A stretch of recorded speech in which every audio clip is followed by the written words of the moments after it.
So this is a more sensitive subject for me, especially not having been raised Catholic, and I want to be careful that I'm respectful of the whole paradigm of the Catholic Church as I'm talking to you about the molestation and the sex abuse scandal that has come to light over the past couple of decades, and certainly very recently in Pittsburgh. But I was thinking about, these series of talks that we're doing with you, and hearing your stories and all of the places you've been, and the amazing peace building and social justice work that you've done in so many parts of the world. And it occurred to me that if we didn't also talk about the controversy and the scandal in the Catholic Church, that would be a pretty glaring omission, and that I didn't want people to think that we purposely omitted that. So I wanted to talk to you about all of that today. Okay. I remember when you and I were speaking fairly recently about it off the record, and I asked you, how did you feel when the initial story in Boston broke? So maybe we could start there. The only word that comes to mind is devastation. You have to realize, having worked many times with very people that have been really hurt in many ways, and the children suffer most dramatically in those cases. And it was okay as long as it was sort of over there. I mean, I could enter into it and give myself to it, but then I could return home. And it was nothing quite like that here. Oh, we have our problems, but it didn't touch the church. And now it did. Mm-hmm. And that was the devastation. Mm-hmm. And my empathy, my feelings, my heart goes out to children, particularly, that have been touched in this. Everybody that's affected by this. I mean, to hurt another person, to infringe on their integrity is a bad thing anytime. Mm-hmm. Children, it's just horrible. And as I say now, it sort of had come to my own front door. Sure.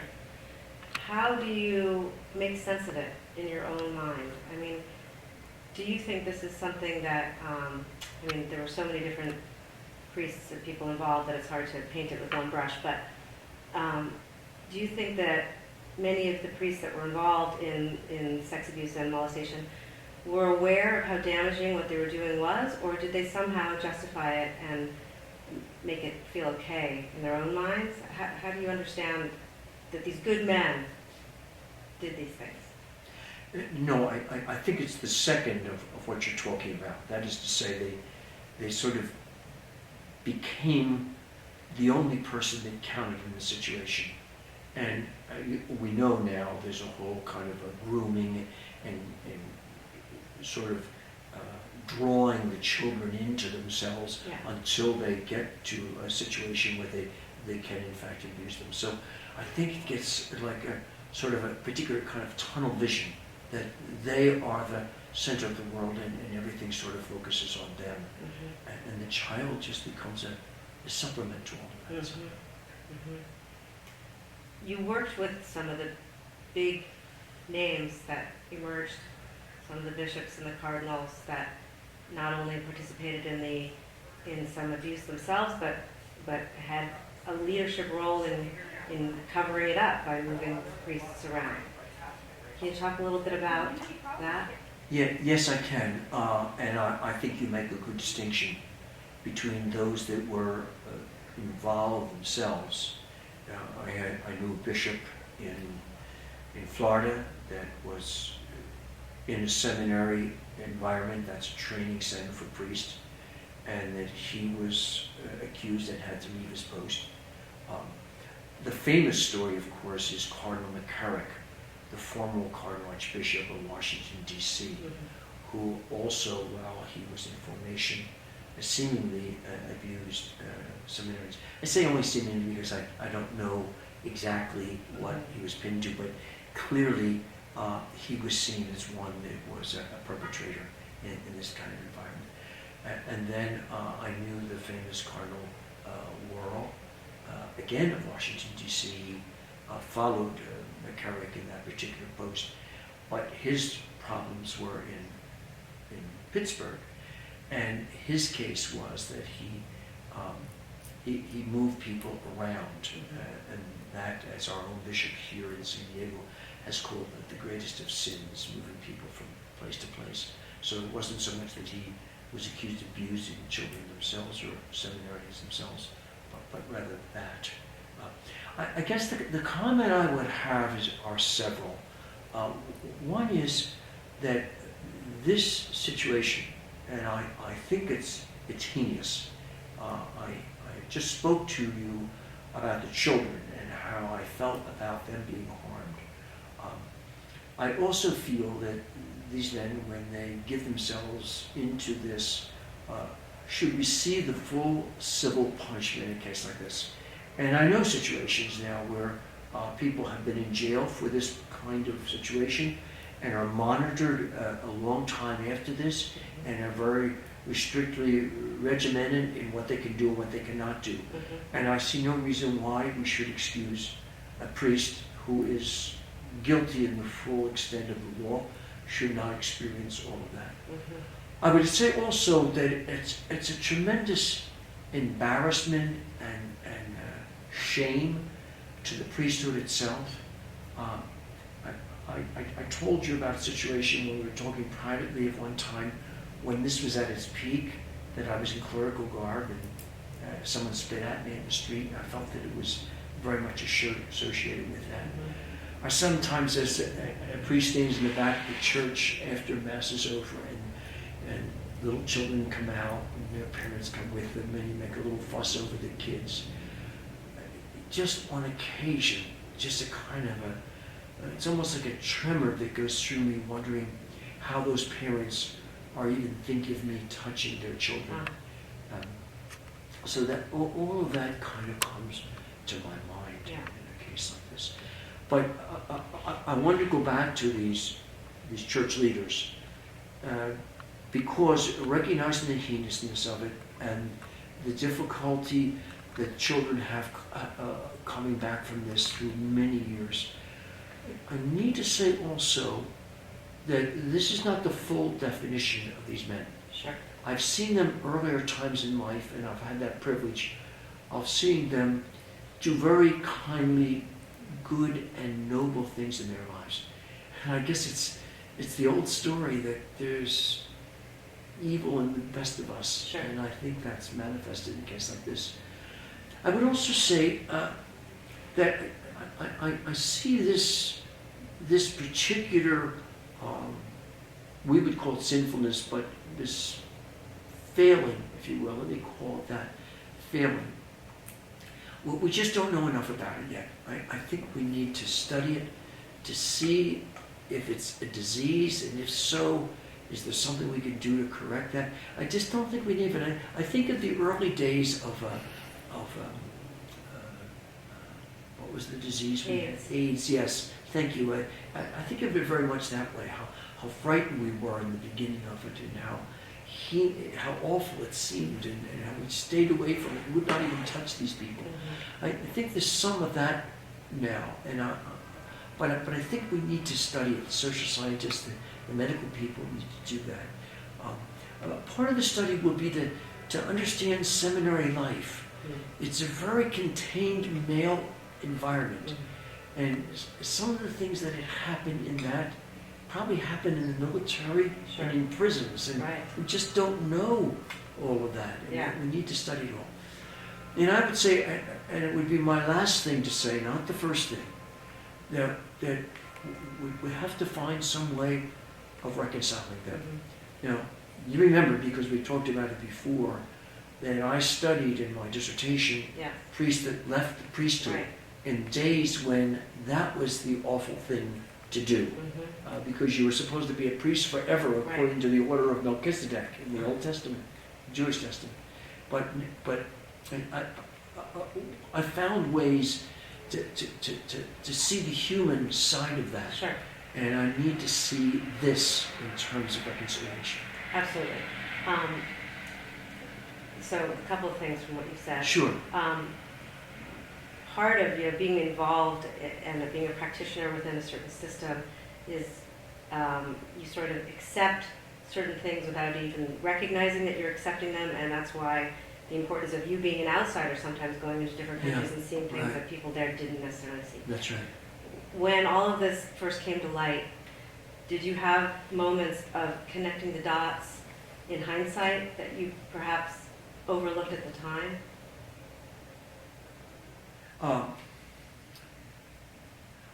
I think I saw events, maybe in the confessional, or maybe earlier in my own personal life. But I guess it was a question of not connecting the dots. I saw it as an individual weakness of this person. I didn't see it as a systematic thing, and I certainly didn't see it connected to the priesthood at that time. So I guess I was as surprised as everyone with the Spotlight movie and the events that were happening in Boston, where this particular thing came to full view in a really first sort of way. Yes. So certainly the Catholic Church and priests are not the first group to be involved in abusing children. It happens with teachers, it happens anywhere where there's access to children. Right. But do you think that there's something specific to the institution, perhaps celibacy, I'm not sure what, that lends itself to this type of behavior? I think there is, but I don't know what it is. Okay. I mentioned a few moments ago that, and particularly in my situation, you realize I went into the seminary when I was 14 years old. Yeah. You're hardly a pubescent at that stage, so you sort of grow up in the seminary. Okay, you go home to from the seminary in the summertime, but you're working and you're identified as a seminarian.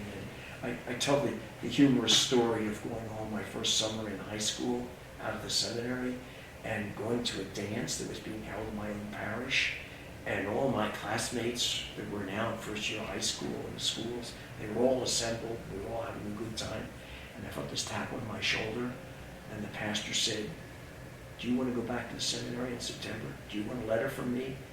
If you do, get out of here and don't let me see you again." I say that's the reason I'm not a good dancer. But I only use the example because it suggested, even in the summertime when we were home, it was restricted. Realize that living together, we were together 24/7, as we like to say today. We slept in dormitories of 70. We used the same joint toilet services there, basins and toiletry. And we exercised together. We all had a locker room and saved in it. We prayed together. It was kind of a total male involvement for a long time. And you didn't go off campus except for a doctor or some special sort of event like this. And to grow up in that environment somehow, I'm sure it has dynamics that we're not very aware of. Let's go on in military schools. Somewhat the same. Sure, yeah. You mentioned also recently when we talked about it that this has made you question sort of your own ability to be close with children and families in ways that you had felt comfortable doing before, and that was maybe part of the support services that you provided, and that you would hesitate now. Can you talk a little bit about that? Sure. I need to go back to my first experience of this. Realize I was a young priest. That means 27 years old. I guess I would have just been fathering children at that time if I had been in the real world at that time. And I think back to those days, how sometimes your mind just sort of roots on certain experiences, and mine does.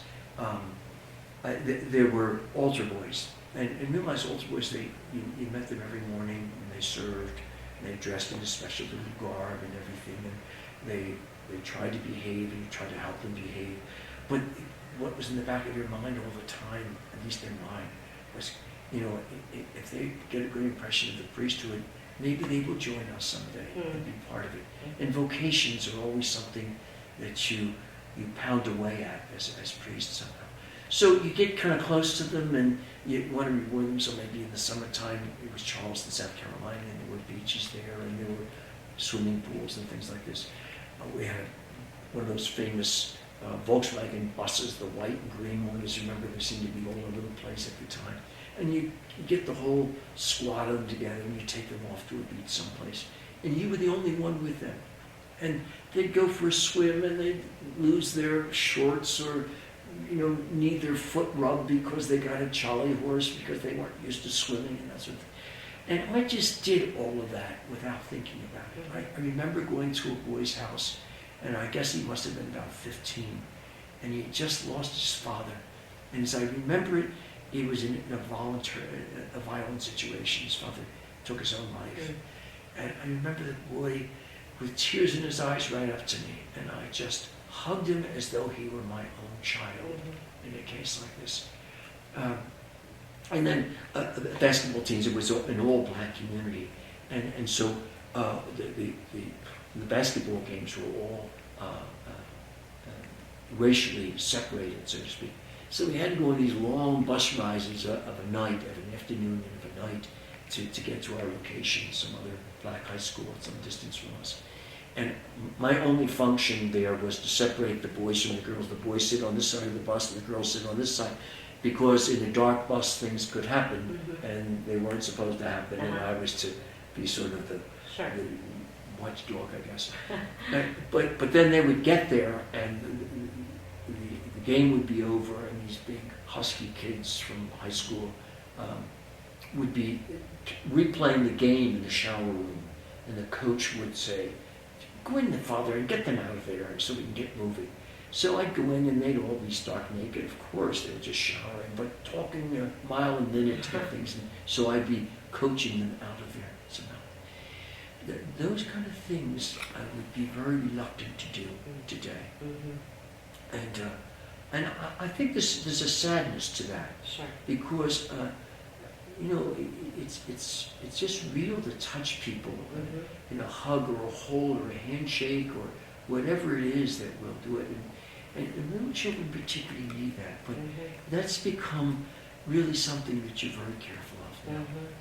Now that's partly not a generation so much, but a kind of a change in culture over a period of time too. Right. So I want to ask you another question, and I want to be very respectful. And if you don't want to answer it, you don't have to. I'm a Jewish girl. I was raised by a gay father, and I've got a gay son. So my orientation towards homosexuality is very different than that which comes out of the Catholic Church, certainly. But there's sort of I don't know if you want to say mythology or kind of cultural understanding among some people that one of the explanations for why people go into the priesthood is that they were feeling homosexual urges themselves, but that was not permitted within the institution of Catholicism, and so they choose the priesthood because it's another avenue other than your traditional marriage.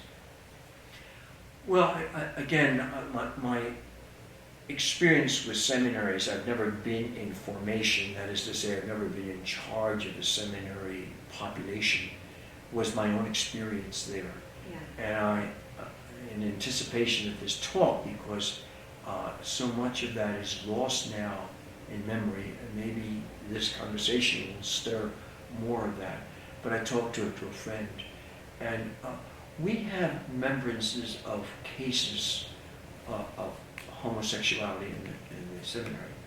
But if it was discovered, it seems like these people were removed very quickly from the seminary. There was any kind of strong sense of this. So there was a kind of a real watching out for that sort of a thing. And I think there was removal from the seminary fairly quickly if that was happening. Now, that doesn't mean that there were not people that remained in the seminary that were homosexual. And we might have, if we were talking very candidly with one another, we might even point to a few that got through, as they say, in a situation like this. But it was not widespread that we were aware of. Also recently when we talked, and I asked you about the role of celibacy in the priesthood and what that may have done in terms of encouraging molestation or not, you said there's something very powerful in celibacy, and that's very important on many levels. Yeah. Can you speak about why?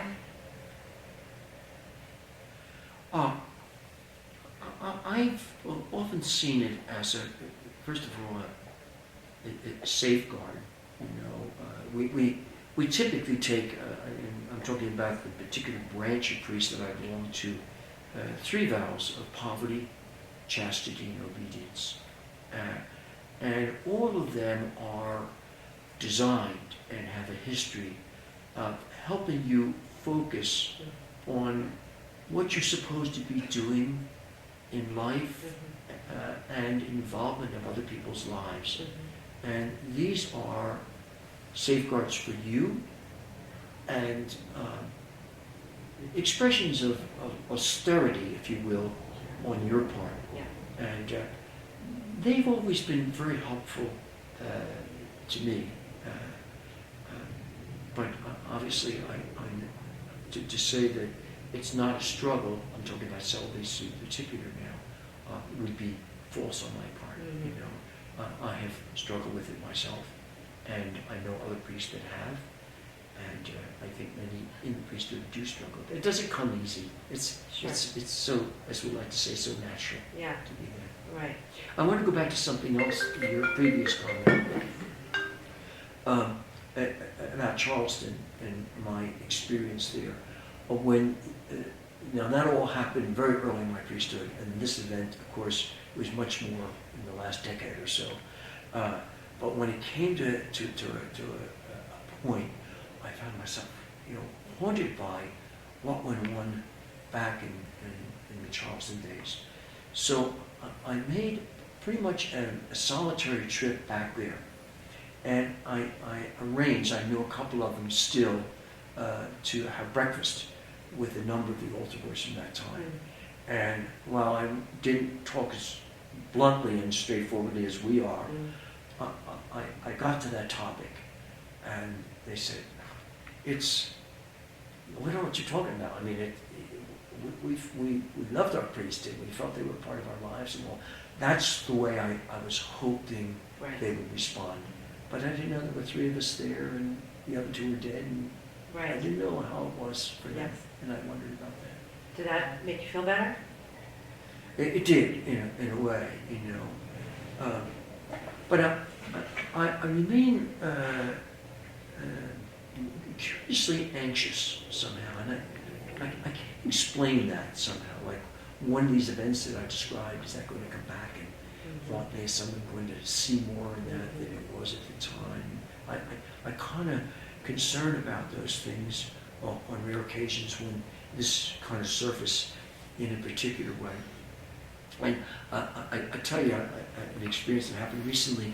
The provincial, that's our religious leader, suddenly was going to come to town and see us. Now, you have to realize that his center is in Pittsburgh, and so to fly out here on a whim is not an ordinary thing to do.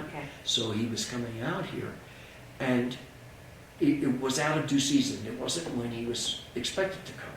So it was very unusual. And I found myself getting anxious, because this thing is so prevalent. But what you have to realize too is part of the anxiousness was not maybe what I did and didn't realize that it had that implications, but I had been in leadership. And we've been talking about cardinals and bishops. It was true of provincials, which I was. For 6 years, I had responsibility for the leadership of 200 men. And all the intricacies of their lives and their complications and whatever would come of this. And so when he was coming, I was wondering what kind of message he would bring. And the message he gave me was, as we went back through the files, and they're all doing that. You said Pittsburgh. I think you meant that study that took place in Pennsylvania, which was much of the state, so to speak. Well, part of that is Pittsburgh. And he went through the files, and he found a case during my time. And my heart was like up here, saying, how did I handle that? And he said it was a curious situation because you were not the leader at that time. After I stepped out of leadership, it was a funny thing.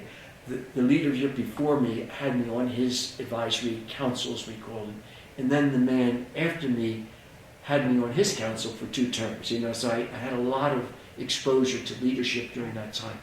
But he said the event took place after you were leader, and it came back like some kind of flash. I could almost picture the room, and some of the people were there when we had the discussion with the man that was accused in this kind of situation. And he said, so I'm sort of waiting for the end of the story, so to speak. And he said, and you removed him from the priesthood. Wow. And I'm sorry for the man, but I was relieved for the children, and frankly, I was relieved for myself. And you had done the right thing. Yes, right. In that case. Now, they're still going over those files. We're talking about decades of files, and I was, as I just expressed, I was exposed to leadership in a long time, and I may have been involved in a case that I'm not aware of right now. As a matter of fact, I probably think that's more it now as time goes on. It's more wondering, did I do anything that I should not have done when I was in leadership? Right. I'm sorry if I... No, I've never heard that story. That's very powerful. So you talk about the need for reconciliation, and maybe we're just not anywhere close to that yet. I would say that even so that I do not, in an ordinary context when we're discussing this with other people, mention it. Because I think the state of the society, the state of the citizenry on this question is so intolerant and up in arms that they can't even hear that right now. And I spent much of my life working on reconciliation, so I understand that. But that's why I don't bring it up right away. Yes. We're talking with full candor here, sure. And I wanted to share that with you. What would that reconciliation even begin to look like? Well, first of all, what happens if you think about it to these priests, you very seldom, after the event itself, and after they've been sent to prison or removed from the priesthood or whatever, you hear anything about them. Mm-hmm. They disappear. Yeah. And the first thing we say about reconciliation is we begin dialogue. Mm-hmm. And as we know from national and international situations, sometimes that has to begin separately from one another. Right. That you begin to kind of talk that thing through and grow closer together until we're able to have victim and perpetrator meet together and struggle. So you say, what would it look like? I think it's that. Mm-hmm. First of all, bring them back into daylight, and maybe that's happening in some places, but I'm not where I'm reading about it. They are like the priest when I was doing my dissertation that disappeared. Mm-hmm. They had no social. Well, I was able to begin to track them and see the connections they had with the family, and even though mom and dad would disown them, so to speak, a brother or sister or some uncle would stay in touch with them and have a beer once in a while. There were ways of kind of doing that. And I'm sure that's happening today, but it's not very public. Do you have friends who are priests who you talk to about this, who are going through the same kind of self-questioning and doubt and sort of shame about the whole institution? Do you talk about this with others? That's a really good question. As I think about quickly, no. I mean, I must know several hundred priests at different levels of closeness, so to speak. But I'm thinking I can't remember. I mean, we will have general gatherings of priests, sure, where maybe a bishop would speak to this and people would ask questions of him. That would happen. And, one of these headlines, that might become a temporary discussion period. Right. But how do you feel about it? How do I feel about it? How does it touch you? And did you have any experience this way? If they're asking about that, no, that's really very strange. I have a spiritual director who I see on a monthly basis, and I would talk to him and he would talk to me about that. But that's a very private kind of environment. Sure. No, that's a very probing question. I have to think about that. So, Mm. yeah. Well, I think this has been very honest and illuminating for me, certainly, and I hope it wasn't too much. No. I just think it's important for anybody watching any of the other many lessons in peace building that you've shared and that you will continue to share, for them to know who you are in this regard. And I mean, I don't think anybody could take issue with anything that you said. I think it was Well, very well, thank you. I appreciate your just helping me. You made me kind of bring it into the light in a way that I haven't. You just asked me the question, am I talking to fellow priests about this? I'm not, and I think that's a shame, and maybe I should be a bit more initiating in doing that. So, and I think I've said everything that I have to say about Yeah. that. Thank you Thank you for being willing to talk about it. Hmm.